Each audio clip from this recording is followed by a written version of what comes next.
चलिए हम लोग जानते हैं 3.3 एक्सरसाइज का ही तीसरा नंबर का सवाल, और तीसरा नंबर सवाल में लगभग 6 सवाल हैं और सभी सवाल एक दूसरे में जानदार और शानदार हैं।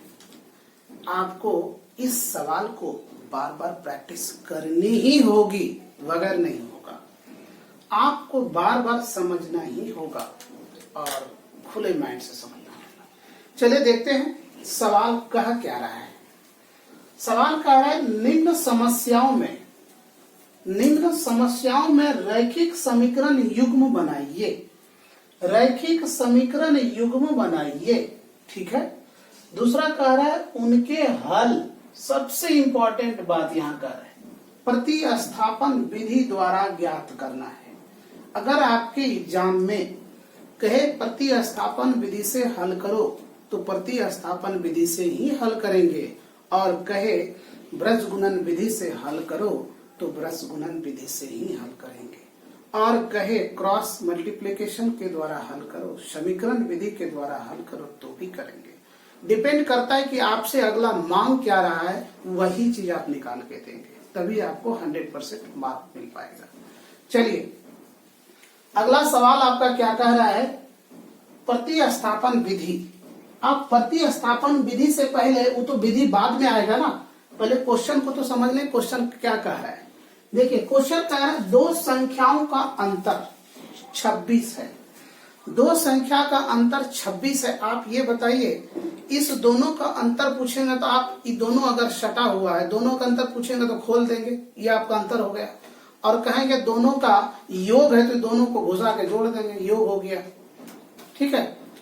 तो समझने का मतलब यही हुआ कि अंतर कह रहा है कि 26 है। एक संख्या दूसरी संख्या की 3 गुनी है। एक संख्या दूसरी संख्या की 3 गुनी है, तो उन्हें ज्ञात कीजिए। बड़ी मजेदार सवाल है, इसको बनाते हैं हम लोग, देखिए कैसे बनता है। सबसे पहले हम लोग लिखेंगे यहाँ पर क्या, दो संख्याओं का अंतर। सबसे पहले दो संख्या होगा क्या, आप ए मानो, बी मानो, सी मानो, डी मानो, एम मानो, एक्स मानो, एन मानो, पी मानो, क्यू मानो, सो नीति से कुछ भी आप मान सकते हो। मानने में आप स्वतंत्र हो, गलत नहीं होगी।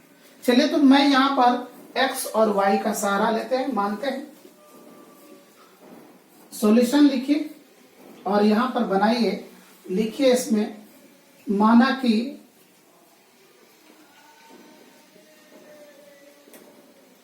यहां पर लिख लीजिए पहली संख्या को शॉर्ट में लिख देते हैं, ठीक है।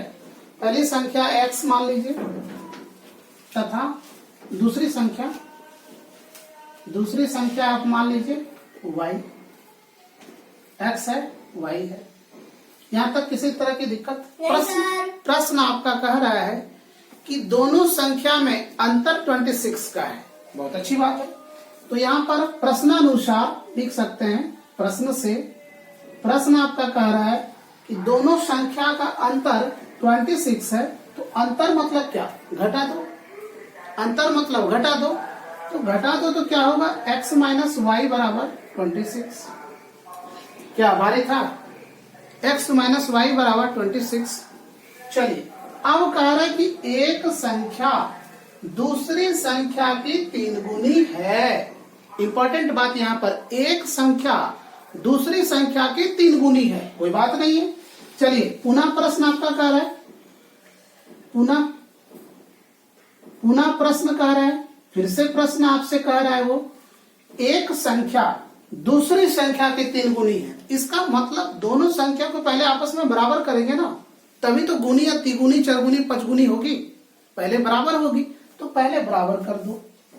x को y के बराबर कर दो। मैंने अभी तक यहाँ कुछ भी किया नहीं किया। अब सवाल क्या कह रहा है, सुनिए। एक संख्या दूसरी संख्या, एक संख्या का मतलब पहली संख्या मान लीजिए और इसको दूसरी संख्या मान लीजिए। पहली संख्या दूसरी संख्या की 3 गुनी है। समझने की बात यहाँ पर है, सवाल को 3-4 बार पढ़िए। क्या कह रहा है, पहली संख्या, ठीक है, पहली संख्या दूसरी संख्या की 3 गुनी है, तो 3 गुनी कौन है, ये है ना सवाल। तो यही कह रहा बार बार, पहली संख्या दूसरी संख्या की 3 गुनी है, यानी ऑलमोस्टली ये 3 गुना पहले से है। तो बराबर करने के लिए हम किसमें गुना करेंगे? इसमें गुना करेंगे, तभी तो आपस में दोनों बराबर है होगा।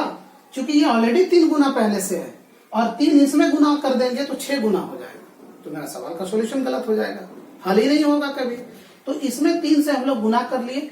अब देखिए, इसको मान लीजिए आप समीकरण 1, इसको मान लीजिए ए। यहां तक तो कोई दिक्कत नहीं। चलिए अब इसको हल करते हैं। बड़ी मजेदार सवाल है, सवाल हल हो गया।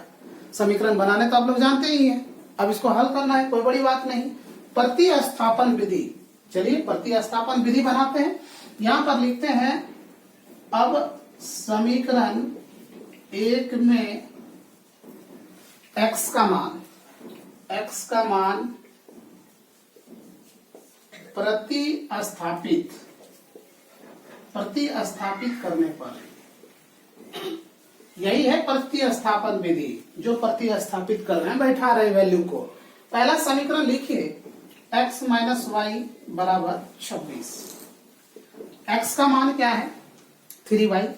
इसकी जगह पे 3y लिख दीजिए, माइनस वाई इसको बैठा दिया, बराबर 26 है, 26 दे दीजिए।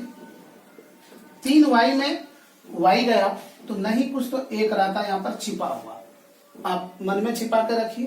तो 3 में 1 गया, 2y बराबर 26, इसको कटा दीजिए, 13 निकल गया। तो y की वैल्यू आपका निकल गया, y की वैल्यू निकल गया 13। आपको x की वैल्यू जानना है तो यहां पर लिखना है समीकरण ए से, ठीक है। समीकरण ए क्या है? x बराबर 3y। तो यहां पर y की वैल्यू बैठाइए, देखिए y की वैल्यू यहां लिखिए, y बराबर 13 बैठाइए यहां पर। 3 गुना 13 तो 13 39। तो पहली संख्या x की कितना हो गया? ये हो गया आपका 39 और y का यहां पर लिखेंगे, अतः x बराबर 39, y बराबर 13, आंसर हो गया। क्या आपको समझने में दिक्कत आ रही है? अगर दिक्कत आए तो कमेंट्स जितनी दबा के कर सकते हैं, कोई दिक्कत नहीं। और दिक्कत नहीं आए तो इसको कम से कम 10 बार प्रैक्टिस कीजिए घर में, ये आपको एक शक्ति प्रदान करेगा। और आपको कहीं भी ये सवाल आ जाए ना, मैं दावा करता हूं अगर आपने 10 टाइम बना लिया तो आंख बंद करके भी बनाओगे तो सवाल बन जाएगा। रटना नहीं है, ये ध्यान हमेशा रखना है। रट लिया तो मैथ में गया। भूसगोल वही विद्यार्थी बनता है जो रटता है। चूंकि आपको 26 की जगह 46 कर देगा तो क्या होगा? कैलकुलेशन फेल, दिमाग भी आपका फेल। तो इसलिए आपको रटना नहीं है, मैथ समझना है, समझने का विषय है। चलिए इसको आप नोट कीजिए, तब तक मैं अगला सवाल लेके आ रहा हूं, आप इसे नोट कीजिए।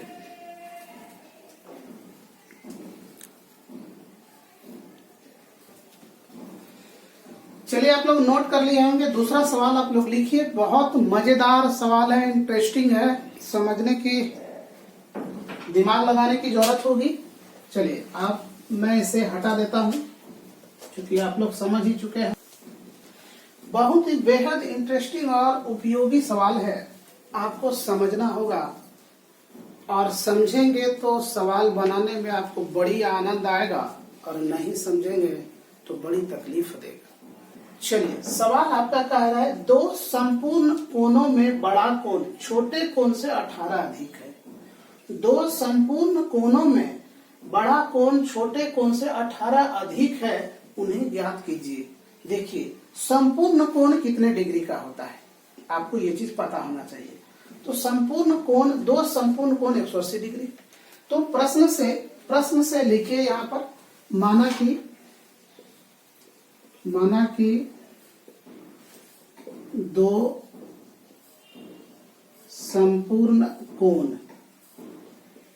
संपूर्ण कोण मान लीजिए x तथा y है।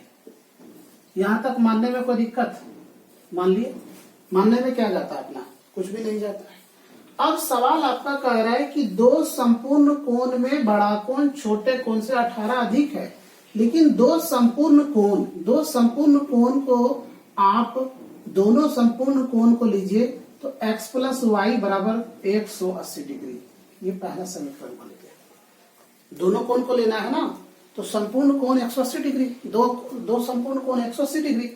अब उसके बाद क्या कह रहा है, संपूर्ण कोणों का, यहाँ पर आप लिख सकते हैं संपूर्ण कोणों का योग 180 डिग्री होता है, या वो भी नहीं लिखेंगे तो आपका इंपॉर्टेंट सी बात है, सिंपल सा दूसरा लैंग्वेज क्या कह रहा है, बड़ा कोण छोटे कोण से 18 अधिक है। तो सबसे पहले पुनः प्रश्न से जब आप लिखेंगे तो पुनः प्रश्न आपका कह रहा है बड़ा कोण छोटे कोण से 18 अधिक है। यहाँ पर समझने की बात है, सबसे पहले दोनों कोण को आपस में बराबर कर लीजिए, एक्स और वाई को आपस में मैंने बराबर कर लिया। अब ये कह रहा है बड़ा कोण कौन है, जिसको मैंने फर्स्ट में माना वो बड़ा कोण है, और छोटा कोण है वाई हुआ छोटा। तो अब जब छोटा वाई है बड़ा एक्स है, तो बड़ा कोण छोटे कोण से 18 अधिक है, तो अधिक कौन है, एक्स है। जोड़ना किसमें है, वाई में, तो इसमें आप 18 जोड़ दो, कोई दिक्कत। एक समीकरण यहाँ पर है, दूसरा यहाँ पर, तो ये डिग्री में भी आएगा, चूंकि यहाँ डिग्री सब में दिया गया वैल्यू, ये आ गया। इसको आप मान लो समीकरण 1 यहाँ पर लिखो। अब समीकरण 1 में, चूंकि ये कह रहा है ना प्रतिस्थापन विधि, अब समीकरण 1 में x का मान प्रतिस्थापित करने पर, ये लिख लिया। अब यहां पर आप लिखो इसको, ठीक है। अब यहां पर ये लिखो कि समीकरण 1 आपका क्या है, x प्लस वाई बराबर 180 डिग्री, लिख लिया। अब x का मान क्या है, y प्लस 18, यहां पर लिख दो y प्लस 18 डिग्री है, प्लस ये y उतार दो और यहाँ 180 कर दो। मैंने कुछ भी नहीं किया अभी तक।